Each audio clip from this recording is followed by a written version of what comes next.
Welcome to today's study session, June 2nd, 2026. Item number 1 on the agenda, 2026-2027 MOU between CMCEA and CMCSS. First read, Melissa Isaac. There we go. Hello. This is the 14th year that we have successfully implemented a Memorandum of Understanding through the collaborative conferencing process. The collaborative conferencing team is made up of 7 CMCSS management representatives and 7 CMCEA representatives. We appreciate the time and commitment of each team member and look forward to a continued partnership. Pending board approval, the actual MOU document will be placed on the CMCSS website with hyperlinks referencing all policies and procedures that are part of the understanding. The following policies were revised as part of the 26-27 proposed MOU. HUM A040, bereavement leave. This policy was revised to clarify 3 days of bereavement leave are available per year and do not roll over. Another clarification in the policy states the relationship must meet the definition of immediate family in order to qualify as bereavement leave. HUM A037, personal leave. This policy was revised to remove the requirement of an additional form submission and approval for a once-in-a-lifetime event when requesting personal leave on a staff development day. The teacher salary schedule, a 2% proposed COLA and steps. Starting salary for bachelors would be $51,000 and starting salary for masters would be $55,858. And then extracurricular supplements, there's a proposed 2% COLA. The addition of middle school wrestling head coach and assistant coach positions, and high school girls flag football head coach movement to a level 3, and the assistant high school girls flag football coach moving to a level 5. This concludes the proposed updates and changes for the 26-27 MOU. Thank you. Item number 2, fiscal year 2027 consolidated. Yes. Oh, sorry. Aaron, Mr. Mayberry. Thank you. I just got a couple questions. This past winter, I was able to talk to TEA, the parent organization of CMCEA, and they made some statements about the MOU, the Memorandum of Understanding. Just kind of curious, wanted to hear district feedback, and I do want to say right up front, I think all the MOU, everything in the MOU, I reviewed it, I think it's all great. But just kind of curious, if the board were, this is theoretical, to vote not to have the MOU, what would the outcome of that be? So I would have to defer to Mr. Nolan regarding any legal implications if we did not have the MOU. But although we are required to, or the board is required to participate in the collaborative conferencing because of the majority vote, there is no requirement to approve an MOU. So as far as what those implications would be, I would have to defer to the legal side for that.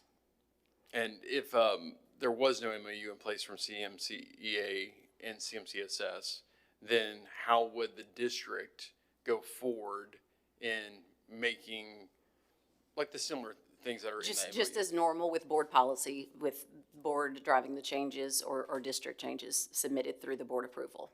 I guess what I'm saying is, like, how would they then interact with teachers in order to do that? Well, I mean, there's a lot of different formats where the teachers are you're talking about giving feedback on different concerns. There's a lot of different ways outside of the collaborative conferencing, whether it be concerns coming through HR processes where we go to the schools to get feedback, regular meetings with the director and the chief of staff. We also have the communication group. So there's a lot of other structures in place that would allow for that continued feedback. Okay, appreciate it. Thank you. Mm-hmm. Any other questions? All right, item number 2, fiscal year 2027, consolidated entitlement grant app, first read. Lori Russell.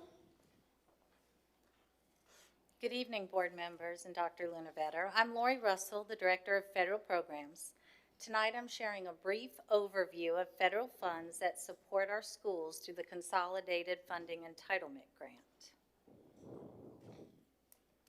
These funds are aligned with specific program purposes, but collectively they allow us to strengthen instruction, improve equity, and meet the needs of diverse student groups. This grant includes 7 funding sources, all of which are shown on the slide and included in your packet. The table provides a brief description of each funding source, the number of participating schools, and the initial allocations for the 2026-2027 school year.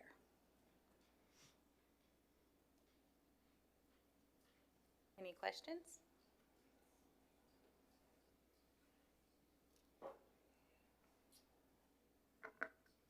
I don't think so. Thank you. you. Item number 3, Stokes Park transfer, first read. I'd like to ask Brian Lopp from our Operations Department to come forward and give a little explanation about this request. Good evening, Dr. Lunevetter, Board.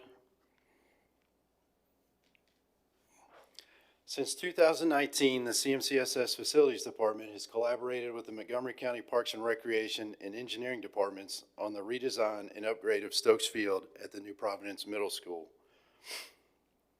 Throughout this process, several challenges were addressed, including park access, code compliance requirements, and project financing. The County Engineering Department opened bids in spring 2024, and the final funding component was approved during a special county commission session in July 2024. The Montgomery County Parks and Recreation Department commemorated this milestone with a groundbreaking ceremony on July 17th, 2024, officially launching the long-awaited revitalization project.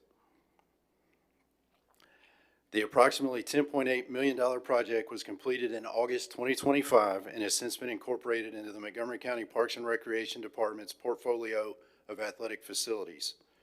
CMCSS appreciates the continued partnership with the County Parks and Recreation Department, whose significant investment in upgrading Stokes Field will directly benefit our school, students, and broader community. The Montgomery County Parks and Recreation Department has submitted a proposal to initiate the quitclaim deed transfer process for the Stokes Field property currently owned by CMCSS and located on the New Providence Middle School campus.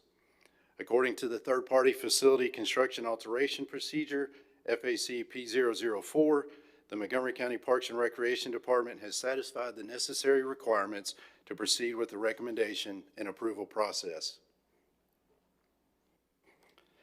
CMCSS will retain first priority use of the ball fields and multipurpose fields for New Providence Middle School and district activities, including football, cross-country, baseball, and other school-related programs that have historically utilized the property. To ensure safety and security to school premises, the secondary entrance gates shall remain locked during normal school hours. Use will be limited to emergency access and pre-coordinated weekend tournaments. The district will hold keys and will have continued access rights to the locked athletic facilities. There is reversionary language in the deed should the county cease to use the property for organized community sports. At this time, staff recommends the transfer of the revitalized Stokes Field property associated with New Providence Middle School to the Montgomery County Parks and Recreation Department to support continued maintenance, long-term operational oversight, and future enhancement opportunities funded through county resources and external grants.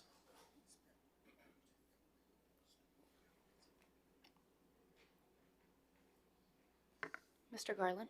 Yeah, my question is, would there be, what fees will be attached to the use of this new facility? That would be discussed through our legal agreement, that's being handled by Ms. Joyner. I have not been made aware of any fees for usage. Because I've had people that talk about the facilities being completed, but they can't get access to it. I talked to Dr. Luna about it, and I do believe that it's going to be an excellent facility for the use of the community. But if the people in the community cannot afford, that would be my concern. Thank you. Mr. Lanier. Wouldn't it be managed by, just like any other park? I'm looking at you, commissioners. Any other park that's in the county will be managed by, It'll its own be little managed league, by Parks and Rec. We will have to work. which they would then hand to manage to a little league facility, right? Like St. B is, Civitan Park is managed by the St. B Little League. Correct. What we're trying to accomplish with this deed transfer process is just use of the facilities that we've been using in the past. Right. Okay. Does that answer anything for you? Okay. I don't know, Little League wise, we won't be involved in that. Basically, we're trying to establish usage of the property that we've had in the past. Mr. Garland? I asked this question because when Wilma Rudolph was completed, before Rudolph was actually done, anybody could use the facility because it was nothing there. After it was completed, they got an extravagant price attached to it for use by the community. And 90% of the community can't afford it, even though it's a beautiful facility, will provide everything that the people need in order to do whatever project they have to do. I'm concerned, even though that the transfer doesn't bother me, I don't mind the school turning it over to you guys, but I am concerned that will the cost associated with utilization of that facility for the members of the community be exorbitant? I don't represent the Parks and Recreation Department. I work He's for the with us. Facilities Department for CMCSS. Okay. We're just making the recommendation. All of that would be handled through Sally Field over at the Parks and Recreation Sally, Department. yeah. I wish Sally we could Reed. get them here. So it would be handled just like the other county parks. So similar to the county parks that we already have, they will handle that. So Wilma Rudolph is actually a city park. So the county parks, for the most part, it's if they have buildings and that they rent out or something like that. And I will say, because I've done that, we've actually done that through the school system. First of all, if we are utilizing them for a school system event, they've always been very gracious with us. If I have had to rent them out, let's say for a private personal event, they're actually very low fee. If it is use of an actual building, most of the utilities here at Stokes Park, it is just use of like fields and playground area, things like that. And I would imagine most of that is not going to have a fee attached unless, let's say, they're holding, let's say, a baseball tournament or something like that, that an organization would rent. But we will get some clarification to all of you. I'll talk with Sally and the county to make sure that's all clear before the vote. Ms. Berry? And that transfer is effective today? No, it would be effective, I guess, after the paperwork is signed, after y'all vote at the next board meeting. You will vote at the formal meeting. After the formal meeting, that's when the signatures, would go into effect after the formal vote. Thank you. Any other questions? All right, thank you. And he is actually going to remain to talk a little bit about the Rossview utility easement over by our Rossview complex. The Clarksville Gas and Water Department is proposing improvements to the water distribution system serving the industrial park through the installation of approximately 5,127 linear feet of 24-inch water main along Rossview Road and Cardinal Lane. Construction is anticipated to begin in August 2026. Due to the proposed alignment, Gas and Water is requesting utility easements across 7 tracts of Clarksville-Montgomery County School System property, and that's shown on the attached map there. 7 parcels are broken out on our actual entire Rossview campus there. Gas and Water has retained the services of Rye Engineering to assist with easement acquisition and preparation for construction.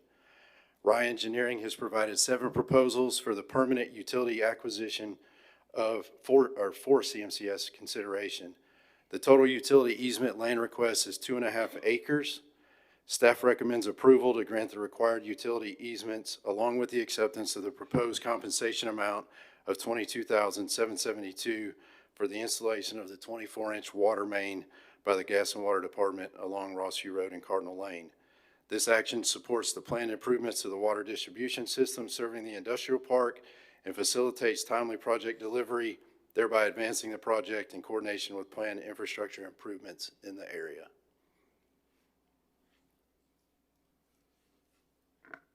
Any questions?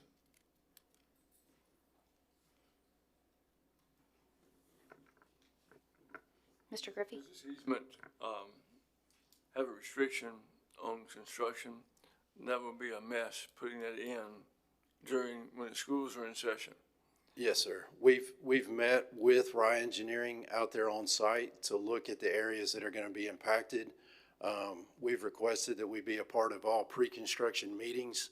They're actually going to build a wall along both sides of that road to keep any, student traffic or anything from, if we have runners or anything that would be running into the actual construction site.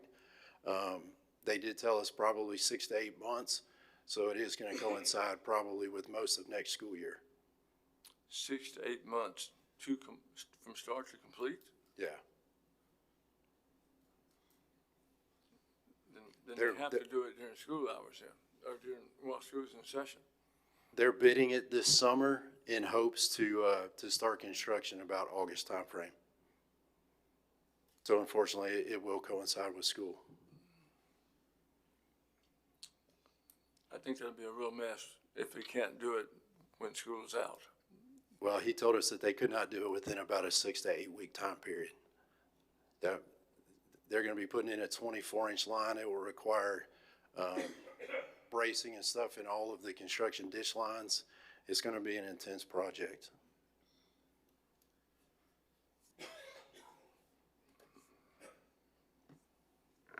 Any other questions? Thank you. Thank you all. Item number 5, Summer Intervention Program, Dr. Kimmy. Dr. Kimmy.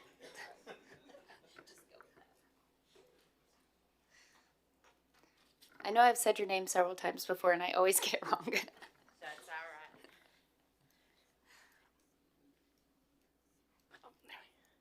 Glorious evening, and I'm here to share about what we are doing in the summer, which all began on Monday, on June 1st. We had a few things that started right after Memorial Day.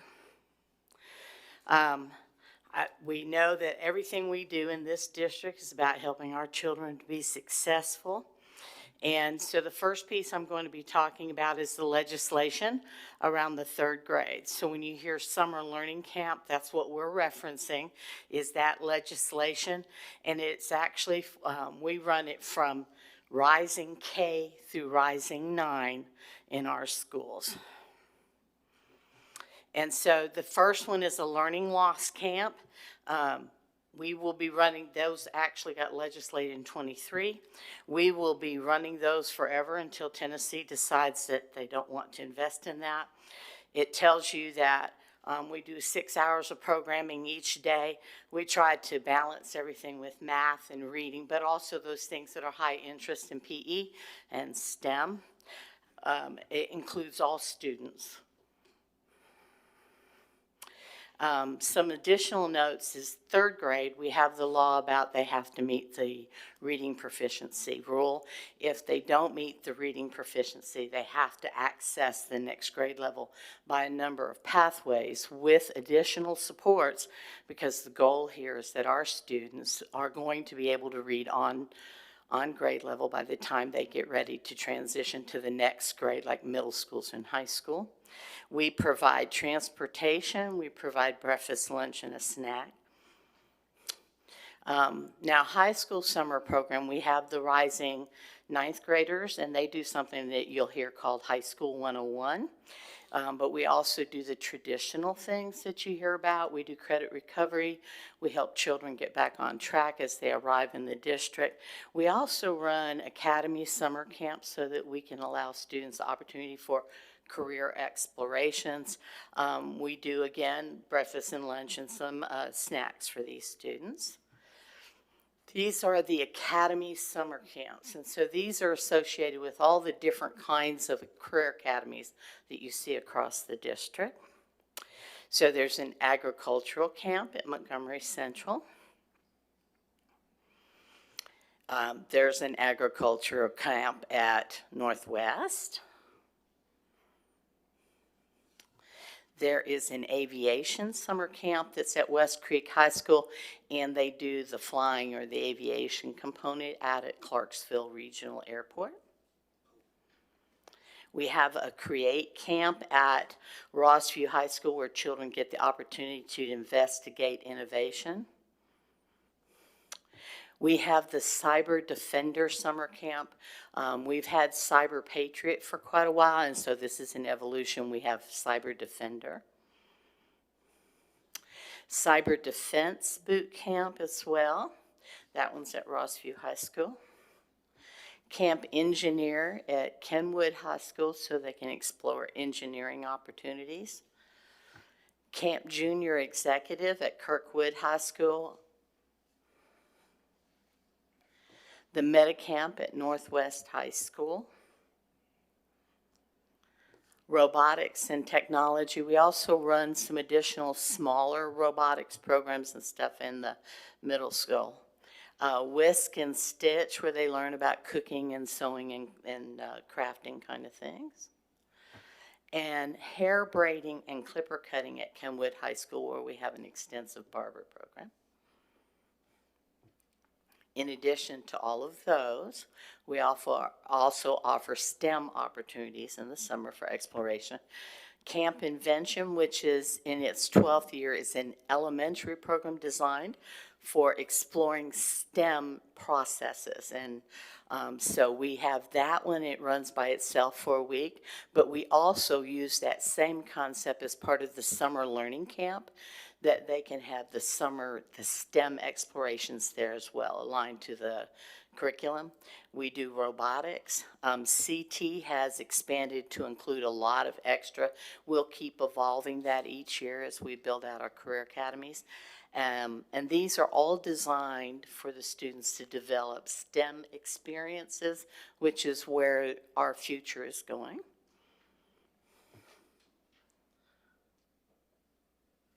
JROTC, they are running two big things right now. Our students are at the Cadet Leadership Camp that is up there by Fort Knox.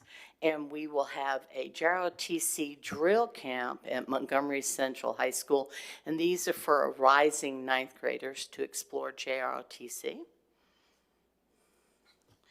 And then we have extended school years, and that is designed for our students with needs.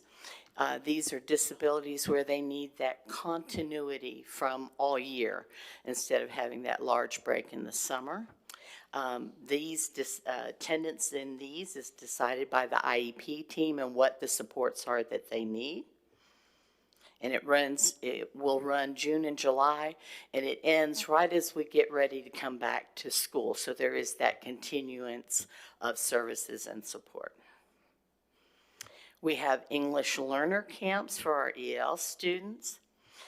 These are designed to help our students that are EL. Remember, the goal of EL supports is the acquisition of academic language. And so to keep them in a continuum of support, we provide those programs. This year, we have sites at Barker's Mill, Northeast, Sango, Minglewood, and then at Northeast Middle School and Northeast High School. Questions? Mr. Garland? Under this SLCs, I saw that each one of those require a fee of $50. They require what? A fee of $50. Is that to participate? The CTE academies do that, pays for the supplies and materials that they use in those camps. And that's for all of the students? Or just specific students? It's the CTE is open for whatever grade level. So as you noticed, as we went through, it named this is for students that are in Rising 7 and 8. These are for students in 4th and 5th. And it's for those students that meet that and they attend those academies. And those fees are set for that program to provide the materials and supports that they need. We do work on an individual basis with some families if needed. Oh, that was my next question. Do you have any kind of? Yes, there is always an opportunity. I was wondering where you're going. So Okay. yes, there is always an opportunity. We try to provide every child access to the opportunities. So your economically disadvantaged would not be not allowed simply because I'm economically disadvantaged. Mr. Lanier? Limit to how many students you can support? Yes, Each camp? because access to the equipment, access to the site, there is a teacher, maybe two teachers. So that's the dynamic that you decide on. And then they set it, they open the application, and everybody registers. Like this Camp Intervention, I believe we have 240 students, and we actually have a waiting list with a handful. So when that camp starts, often people sign up for camps and they don't appear on the first day. We immediately start calling the wait list and we say, hey, we're ready, come on in, that kind of thing. But we keep the camps will stay full, and we try to help the access. Those camps that become extremely popular, we work on how do we expand it so we can meet a greater need. So like Camp Invention started initially with 75 students, and now you can see we're at 240, I think it is. You might have said this, but I missed it. Do they provide any transportation for these camps? All the summer learning ones that you see, and those camps all have transportation because we get a budget from the state to provide those. The others, the families get them there. If we have a special need, we work on helping them. Any other questions? I think that's all. Thank you. You're welcome. Item number 6, goal number 9, drive academic support and understanding from families through improving family-friendly resources. Policy reference E1 and E2.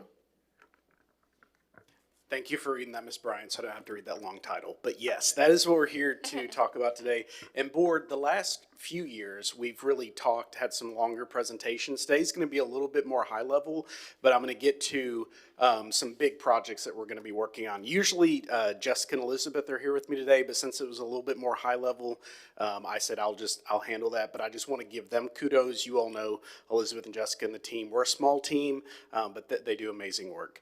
So jumping right in, our key performance indicators for this goal, a lot of that comes from the parent and guardian survey.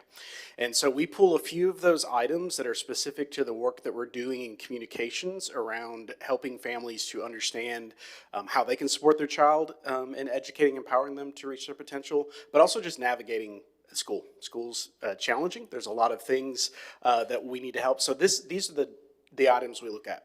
The first one, my child is learning what he or she needs to be prepared for the future. As you can see, we're continuing to see growth in that item.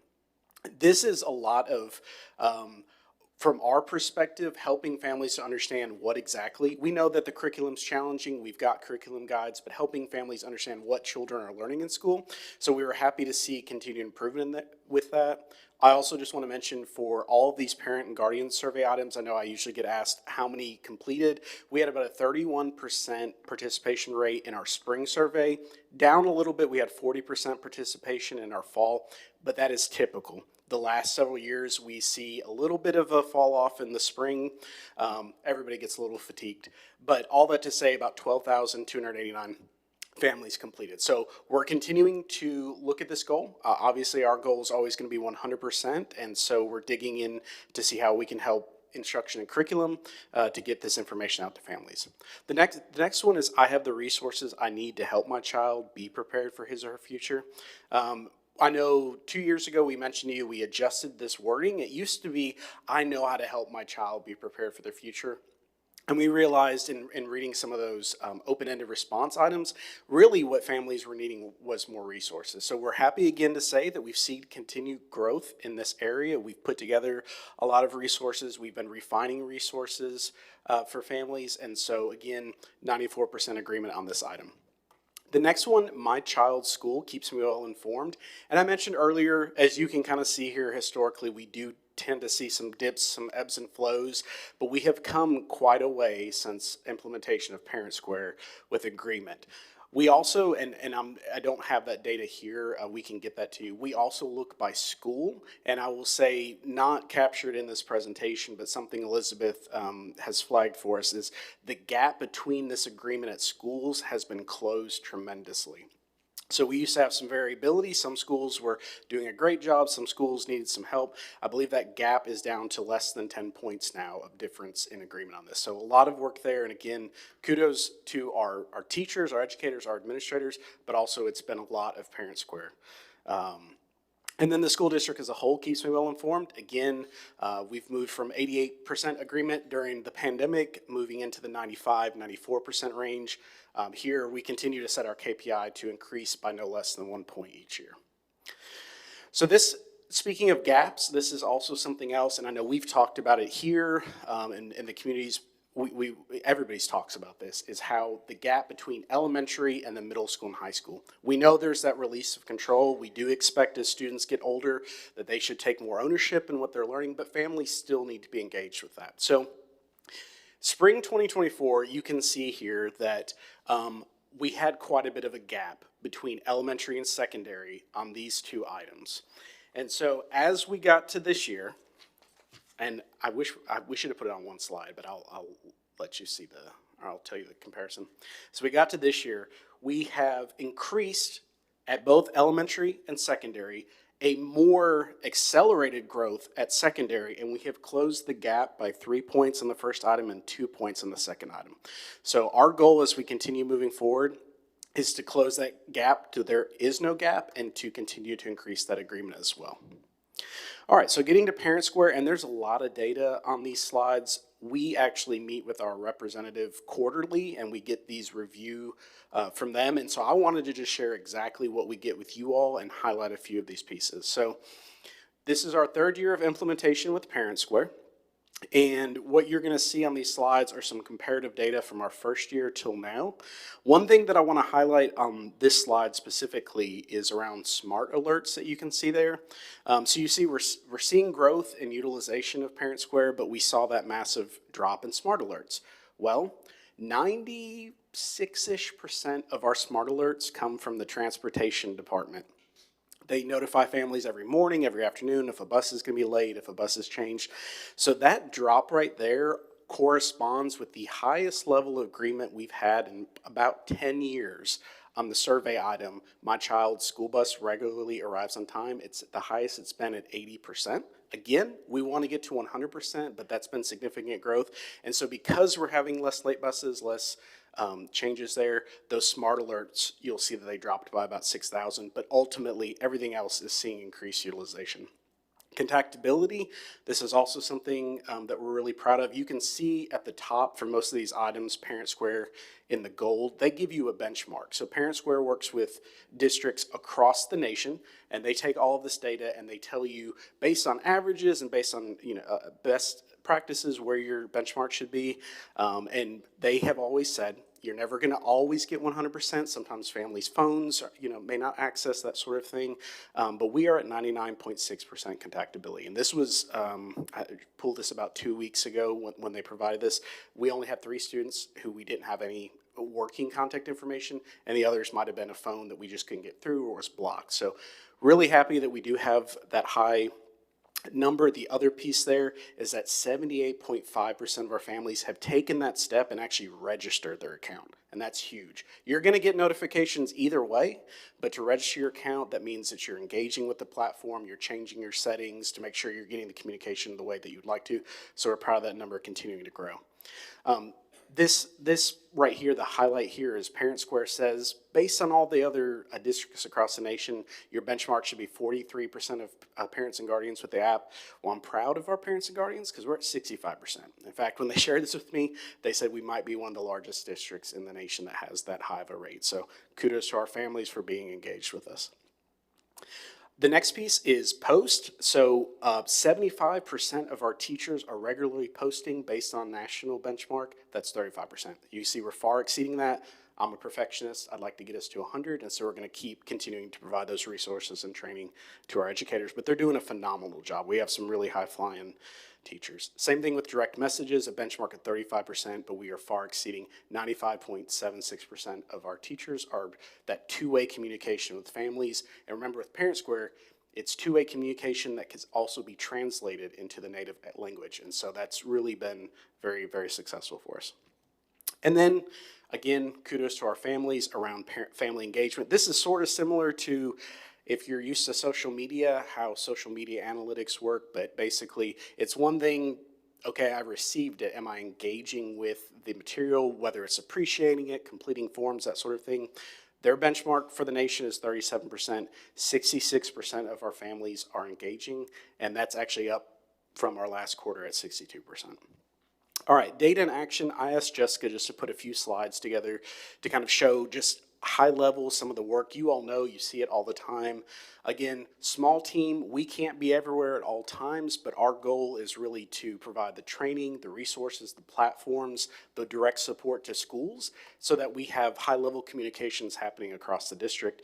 But these are just a few of the things, to highlight. Again, creating resources for families to know how to navigate Power School, Parent Square, that sort of thing. We also have Zach, our videographer, and he'll be listening to this because he helps to make sure our captions are cleaned up after that they're done. And so appreciate him, the videos that he puts together. You've seen them, high quality, and help us to engage families through those short videos that we post. This just kind of shows, again, we've got digital, we have printed materials that we provide, all in an effort to, again, help families understand what their child's learning in school. So the last thing I just want to mention on this piece, and this is kudos to the team, Jessica's been really intentional the last few years of trying to increase our social media engagement. And so the latest data, I asked her just to pull it for me again to make sure I had the very latest data. And we are averaging over 1.5 million views a month on our social media platforms across Meta and YouTube. And many months this year, we have actually exceeded 2.5 million average views. So, we are a large community, but ultimately, that's a huge celebration for a school system to get that kind of engagement. We're seeing a lot of sharing. There's just so many positive things happening, and we want to make sure that information gets out there. All right, so let's get to next steps. Just real quick, so the big thing, this is kind of the first time we're talking about this publicly, but we're excited to share with you that the technology department and communications department are collaborating to redesign our school and district websites. We've been very happy, but it's been 10 years. It was 10 years ago that we redesigned. I've mentioned to you all before, we do it in-house to save money. So whereas we can go out and get a platform and spend 6 figures to have another company, we do it in-house. And I think right now with WordPress, we're only paying about $50 a year for one widget. And so our goal is to keep those costs down. We have really talented programmers in the technology department, and then of course from my team on the design and content side. So our goal is we're shooting for a launch next year on those new sites. And what we're trying to do is improve navigability to improve our accessibility. We did include UserWay a few years ago to help with accessibility, but we want to make sure it is the most accessible, easiest to navigate website that's out there. So that's our what we're working on now. We're also working with instruction and curriculum. This has been ongoing work, but Shannon and her team, Dr. Dowdy and her team, are doing a phenomenal job, and we're there to support them in beefing up our parent-family curriculum hub. There's a lot of information on there, and so how do we highlight some of those we were talking through, some of those standards that we know are the most challenging? How do we create videos, just short videos to help families understand how to reinforce, or taking curriculum guides and even breaking them down more? So that will be ongoing. We want to continue to elevate Parent Square engagement, although we have a lot of things to celebrate in that data. Again, we want to continue to get better, so we're going to continue training on that, and then continue developing our family-friendly resources.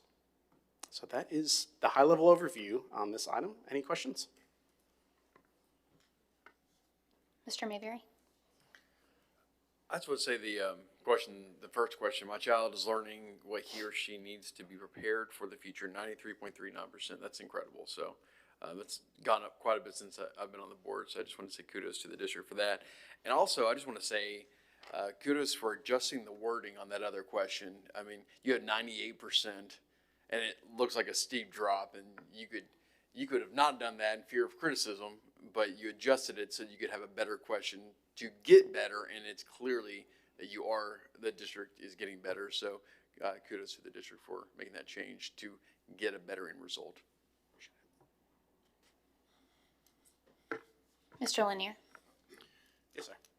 Do you ever get any complaints about Parent Square? You know, I will say this, and nothing against our former service, but drastically less complaints. I think for the most part, sometimes it's things like when the platform, so they're always doing upgrades. We appreciate that about them, but sometimes then the app doesn't work. And so that's where we'll just go in and we'll troubleshoot and help folks, but not major complaints. Is there something I need to be tracking? I'm just, sometimes I get 3 of them from the same teacher a day. I need to help you learn about I'm going to help you with your digest settings after we Okay. see this. So there is a way. That's the beauty of Parent Square, and that's why I was like, there's something to be aware of. With our previous system, you got it in real time. There's nothing you can do about it, unfortunately. With Parent Square, you can click a digest setting, and so all of that comes at one time at night. And most of our families prefer that method, and we're going to get you on that, Mr. Lanier.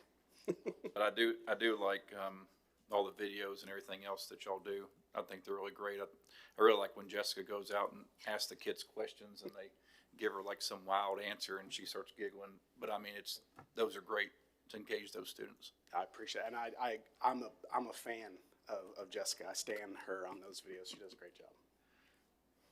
I will say I love that all the communication is in one place. I kind of second Mr. Lanier in the fact that I got to be honest, I don't look at it a lot because sometimes it's too much.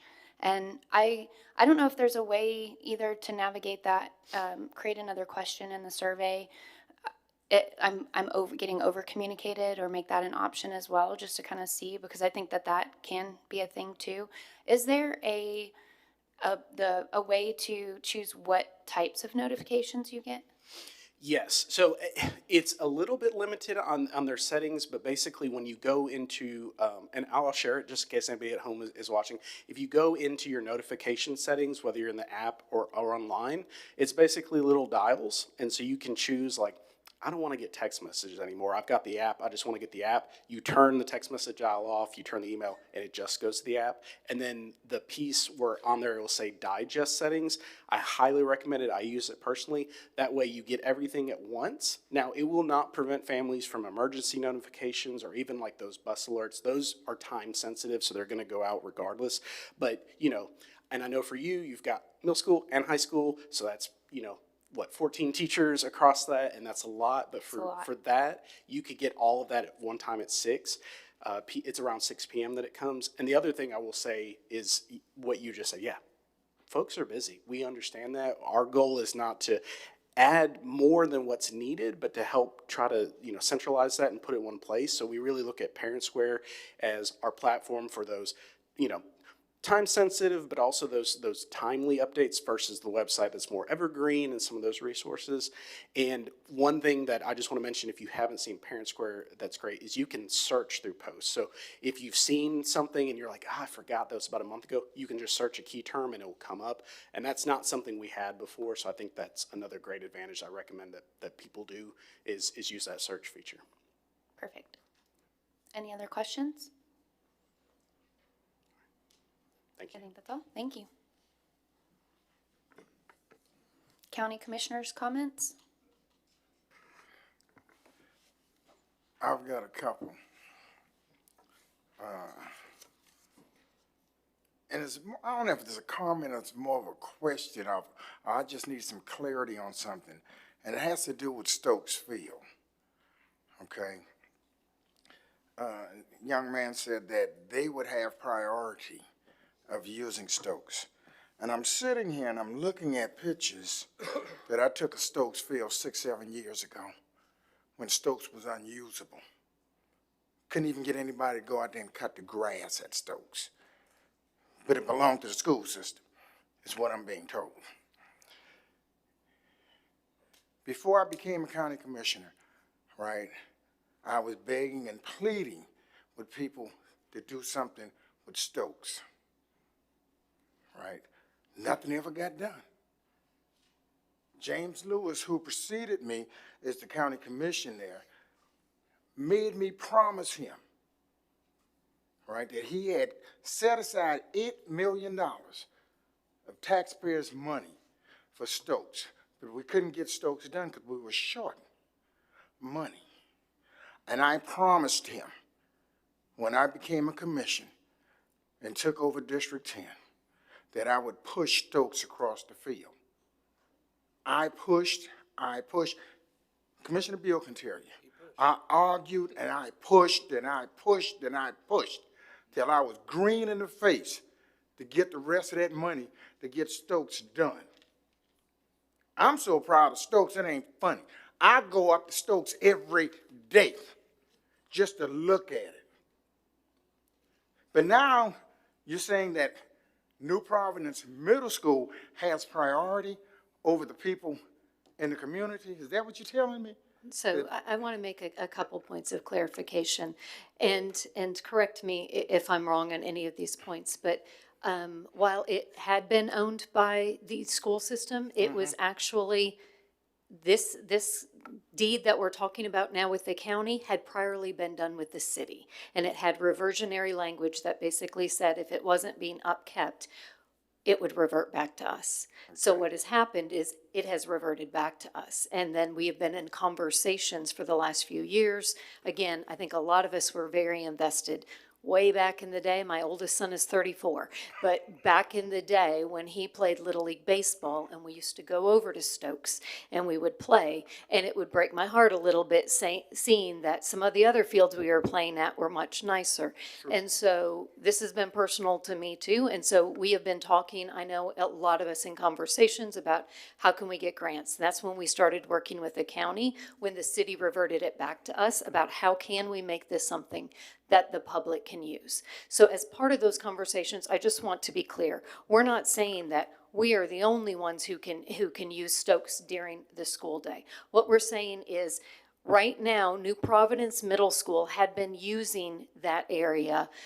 We have middle school football now, and so they have practices. And so the conversations we've had is, hey, is there a way that our kids can still, those New Providence Middle kids can still come over and have a space? And I know we worked, Brian Lopp's team, Norm's team, worked really closely with the engineers to make sure that we had space so the kids could come over and have practice, same as we've gotten a lot of other places. That does not mean it's exclusionary. What that means is that we would be able to come in and access it at times. There would be conversations with Parks and Rec, like saying, hey, we've got this event coming up, or during football season, that short period of time, we would like to have access these hours. So what it does is, after you're not in this seat, I'm not in these seats, these people aren't in these seats, 20 years from now, we just want it remembered that there was a conversation so New Providence Middle School kids aren't left out. That's all that is. Okay, it totally understood. That clarified that for me. Okay, then my next question, then I'm ready to go home because I've been gone all day in meetings, right? Y'all were talking about the utilities at Rossville, okay? And he was saying, I think it was Mr. Griffey, you asked about it being done during school hours.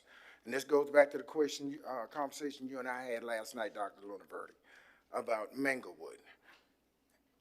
If this has to be done during school hours, right? You know, when I passed Manglewood this morning, I was happy yesterday morning when I passed Manglewood, survey stakes out there, bulldozers out there, right? Praise God. After 6 years, you know, they're finally going to fix this problem. I passed by this morning coming downtown to meetings. All the heavy equipment's gone. I understand the conversation you and I had last night. I understand that. I mean, I'm not crazy, right? But if it can be done at Rossville, and this will look like it's going to be a much bigger project, right? Why can't it be done at Manglewood? Because I talked to Mr. Bryant last night. He's pulling back and kicking down till next year because he can't do it in 1 month. So just a couple of things, and I know Brian Lopp, you can probably help answer this. So a couple of things. First of all, at Manglewood, as Dr. Kimmy said, we had summer school starting today, so we've got small kids. That is the parking area. So that's very different than an area down by the road as far as getting Clarksville Gas and Water access. That will not run through the parking areas. But Brian Lopp, I'm going to defer to you. That is correct. So we met with the highway department out there yesterday afternoon. My team, the custodial team, everybody that's involved with operating what's going on out at Minglewood. The highway department wanted to shut down the entire front loop access road in the front. That's where all the parent pickup is dropping off kids for summer school.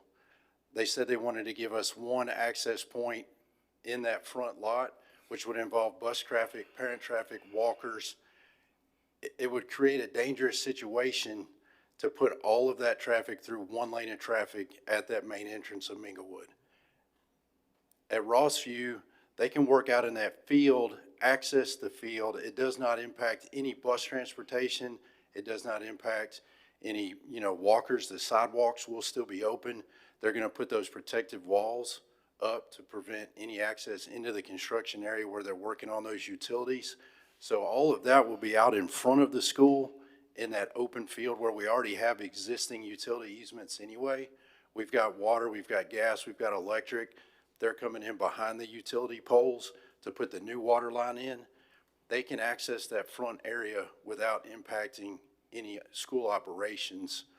What's going on at Minglewood right now is we've got 700 students with bus riders, car riders, walkers, and they want us all to come and utilize one lane, which is going to be extremely dangerous. On a normal Minglewood day during school, when all of that is fully operational, it's a clustered mess out there. Oh, I know. And I live right down the street from it. Now we're going to try to create and push all of them people into one single lane. We felt like that there was too much risk to put parents, buses, and walkers in that position to try to start that project right now. Okay. I understand what you're saying, right? But the issue I'm having with this, right, you got a short window to get this done, okay? If it can't be done now it's getting kicked till next year. Next summer, we're going to make sure that we do not have summer school at that location so that when we shut down the entrances, there won't be any activity going on, sir.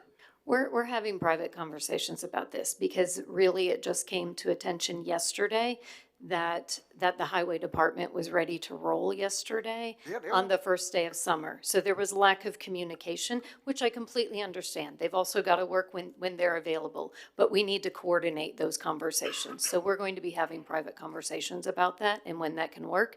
And along with our instructional department, as far as where we have summer schools, what we can do, it is not a done deal yet for this summer. So just stay tuned. Okay. All right. Okay, thank you. Hold on. Go ahead. I'm sorry. I just want to say thank y'all for posting not just your agenda, but the entire packet on the website. I had so many people that were happy to see that. So I do appreciate that, and I know that the public appreciates it as well, so thank you.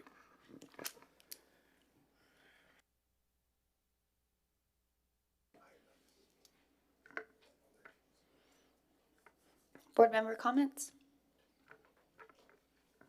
Mr. Mayberry?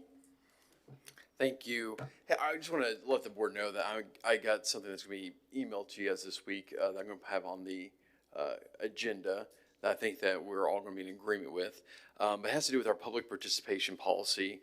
Not last week, but 2 weeks ago when we had our formal meeting, I believe we did something that probably is not great precedent for the future.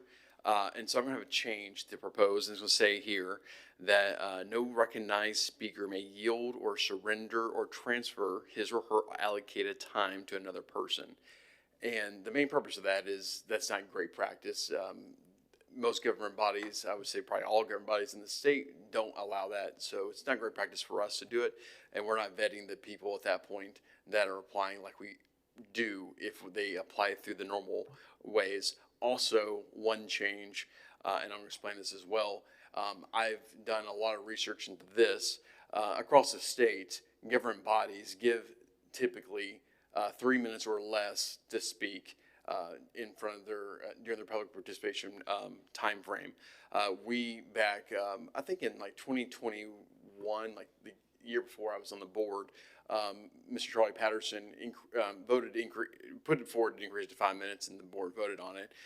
What that's done in practice is it does create some months where we can't get to everybody, and then like last month where we had some members that had to get pushed, or some members of the community that had to get pushed to this next board meeting that we're about to have because they were unable to get it within that 30-minute window, and that's unfortunate.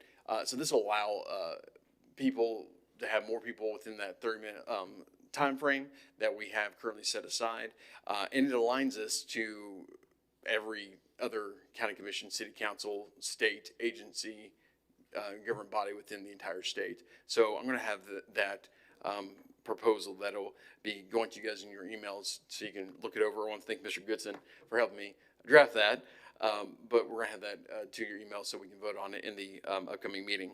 Also wanted to follow up and say this.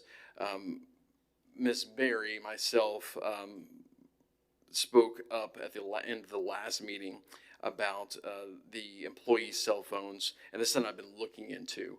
And I was going to bring something to the board today to also vote on the next meeting, but as we've looked into it, coordinating with Anthony Johnson, it's not necessarily something we need to vote on because it's an employee handbook situation. So there is some proposed language for the teacher handbook to be changed that the district was going to put forth in their own changes within their own employee policy.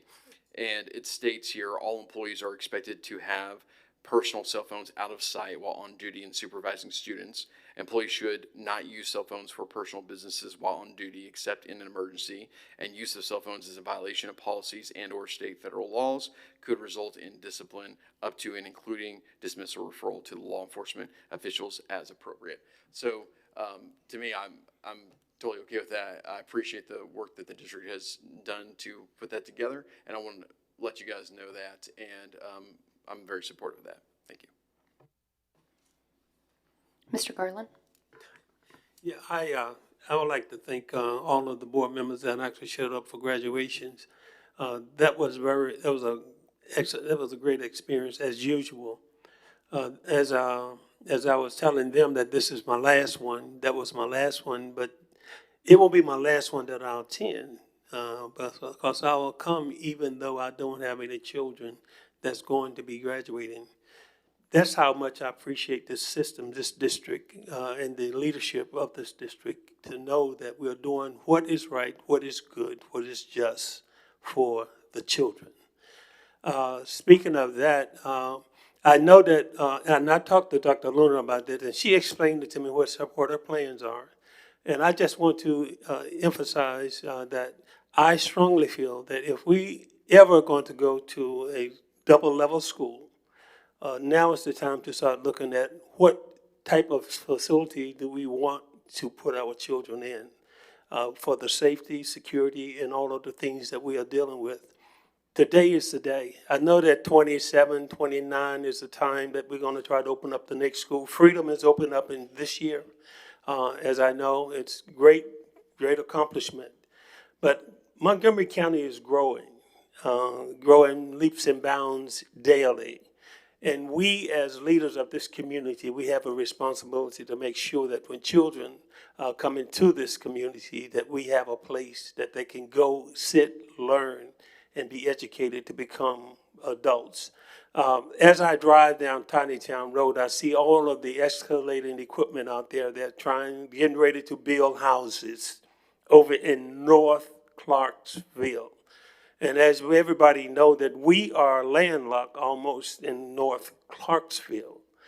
So the bottom line is, we, as the county commission knows, that we work closely with the county commissioners when it comes to actually building of schools. And you guys have done an excellent job in assisting us of getting the job done.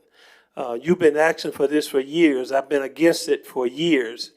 But the bottom line is, as I transition off of this position, I know that it's going to come a time when we're going to have to go to double level versus single level schools. Don't want it. We'll never want it. But the bottom line is, it's about the children. And if that's what we need to do, I think the county commission and the district need to come together and start talking about what kind of facility we're looking at, and how big, how small, and how much we're going to expect to put into it. today is the day.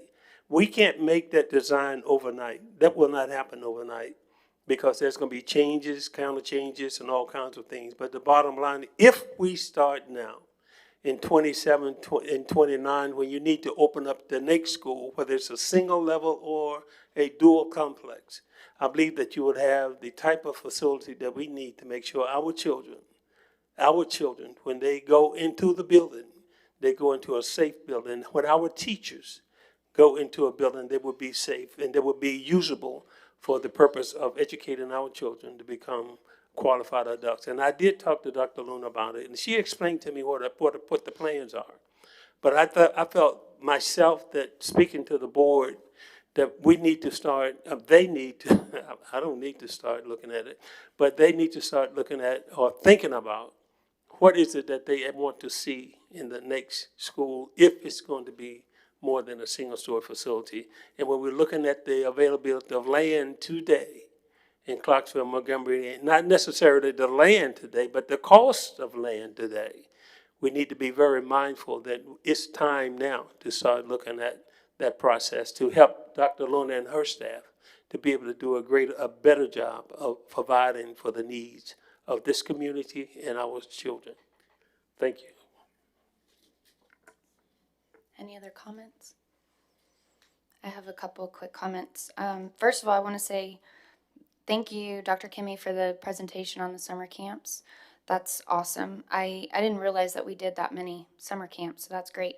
I also wanted to mention, if there are any business owners here, if people are watching online, we had 3 interns participate with my local business from CMCSS, seniors that graduated. It was really fun to watch them graduate.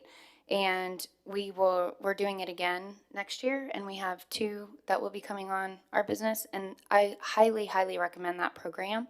I think that it is a really great opportunity for students to get real life training with real businesses, and it was just an amazing experience for both our business and for the students. So if you guys have any businesses or know any business owners, I would highly recommend that internship program through CMCSS.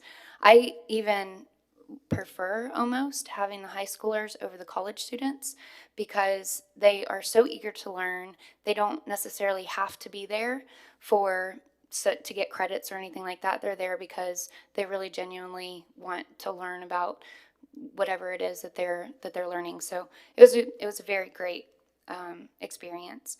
Also, I wanted to thank you guys for getting the agendas on the website. Do we have links to the videos as well?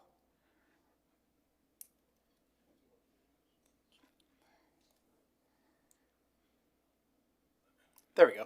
Yes, sorry, I was looking over, I was thinking about, because LaTanya handles the minutes, but yes, on the board page, it has, links to videos, but we really just kind of encourage folks to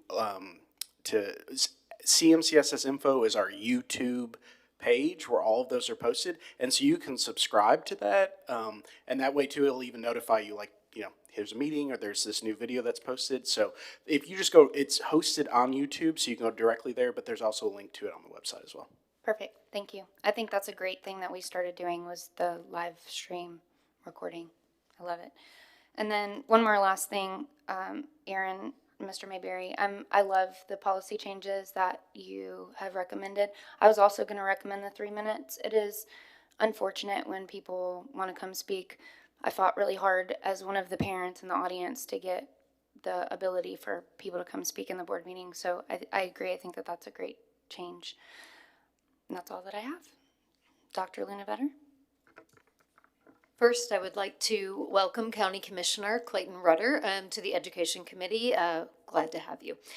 So, good evening, board members. This week, faculty and staff members have been gathering at the West Creek Complex for the kickoff of summer professional development known as Engage. So, educators, administrators, and classified personnel from across the county select sessions aligned with their content, interests, and areas to strengthen. These sessions allow our teachers to earn their required 18 hours of in-service while learning in an engaging atmosphere with colleagues, complete with photo booths, daycare centers, and food trucks. So all these light yellow t-shirts that you see today are some of our staff members who have been presenting today. And others have changed. So there will be another week-long session held in July at the Kenwood Complex. So a total of 312 unique courses will be offered this summer in 721 separate classes to choose from. So we continue to be thankful for our CMCSS employees who choose to go above and beyond during their summer break for our students. Vice Chair Bryant, this concludes my report for the evening. All right, that concludes our meeting. Thank you so much.